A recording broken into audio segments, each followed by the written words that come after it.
যুদ্ধবিরতির কয়েক ঘন্টা পরেই সিরিয়ায় হামলা শুরু করেছে ইসরায়েল। দ্রুজ জনগোষ্ঠীর প্রাণকেন্দ্র হিসেবে পরিচিত সিরিয়ার দক্ষিণাঞ্চলীয় শহর সুয়েইদা যুদ্ধবিরতির ঘোষণা এসেছিল মাত্র কয়েক ঘন্টা আগেই, আর তার পরপরই আকাশে ছুটে আসে ইসরায়েলি যুদ্ধবিমান।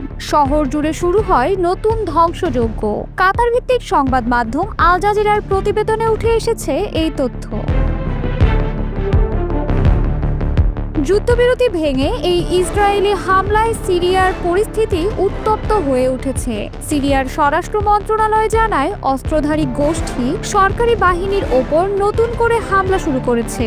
এর পেছনে রয়েছে ইসরায়েলি বিমান বাহিনীর সমর্থন। বান্ডেল থাকলে প্রতি সেনমানিতে টাকা বাঁচবে। বিকাশ সেনমানি বান্ডেল কিনে জিতুন প্রতি লেনদেনে। এই হামলাকে আন্তর্জাতিক আইন লঙ্ঘন বলে দাবি করেছে সিরিয়া।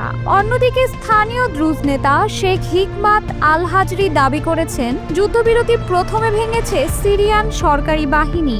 তিনি স্থানীয় যোদ্ধাদের বর্বর আক্রমণের বিরুদ্ধে রুখে দাঁড়ানোর আহ্বান জানিয়েছেন। অন্যদিকে ইসরায়েল বলছে, দ্রুজদের রক্ষা করতে হামলা চালিয়েছে তারা। দ্রুজদের ইসরায়েল মিত্র হিসেবে দেখে। ইসরায়েলের প্রবাসী বিষয়ক মন্ত্রী আমিখাই চিকরি বলেন, দ্রুজদের ওপর গণহত্যা চলছে, আমরা চুপ থাকতে পারি না। সিরিয়ার বর্তমান প্রেসিডেন্ট আহমেদ আল শারাকে বৈধ নেতা হিসেবে স্বীকৃতি দেয়াকে ভয়ানক ভুল বলে উল্লেখ করেছেন তিনি। অন্যদিকে বেদুইন গোষ্ঠী ও স্থানীয় দ্রুজ যোদ্ধাদের মধ্যে সংঘর্ষে সুয়েইদায় উত্তেজনা আরও বেড়েছে। রবিবার থেকে শুরু হওয়া এই সংঘর্ষে এখন পর্যন্ত প্রাণ গেছে অন্তত ৩০ জনের, আহত হয়েছেন শতাধিক। এই দুই গোষ্ঠীর মধ্যে দীর্ঘদিনের দ্বন্দ্ব মাঝে মাঝে রক্তক্ষয়ী সংঘর্ষে রূপ নেয়। এই সংঘর্ষ থামাতে সিরিয়ার প্রতিরক্ষা মন্ত্রী মুরহাফ আবু কাসরা সুয়েইদা শহরে নিয়োজিত সব ইউনিটকে সম্পূর্ণ যুদ্ধবিরতির ঘোষণা দেন, কিন্তু সেই যুদ্ধবিরতি ভাঙতে সময় লাগেনি। সুয়েইদা হচ্ছে সিরিয়ার ৭ লাখ দ্রুজ জনগণের কেন্দ্রস্থল। দশম শতকে শিয়া ইসলামের একটি শাখা থেকে উদ্ভূত এই সম্প্রদায়ের বেশিরভাগই বাস করে সুয়েইদা প্রদেশে এবং দামেস্কের পার্শ্ববর্তী জারামানা ও আশরাফিয়াত সাহানায়া এলাকায়।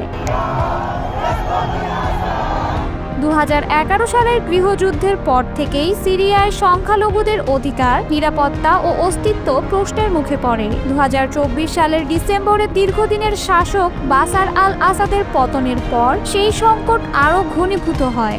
নতুন সরকার এখনও দেশে পূর্ণ নিরাপত্তা ফিরিয়ে আনতে পারেনি। وموقعها الطبيعي في الداخل والخارج ليكون الإنسان السوري مواطنا فاعلا في بلده। এপ্রিল মাসে সরকারি বাহিনী ও আসাদ সমর্থকদের মধ্যে সংঘর্ষে শত শত বেসামরিক মানুষ নিহত হয়। সেই রক্তাক্ত ঘটনার পর সুয়েইদার সাম্প্রতিক সংঘর্ষ হচ্ছে সবচেয়ে ভয়াবহ সহিংসতা। এই সুযোগেই আবারও সক্রিয় হয়ে উঠেছে ইসরায়েলি বিমান ও ড্রোন। দামেস্কো থেকে আল জাজিরার প্রতিবেদনে বলা হয়, ইসরায়েলের চালানো একাধিক হামলাকে তারা দ্রুজ যোদ্ধাদের সহায়তার অংশ হিসেবে উপস্থাপন করছে। ২০২৪ সালের ডিসেম্বর থেকে প্রতিবেশী সিরিয়ায় শতাধিক বিমান হামলা চালিয়েছে ইসরায়েল।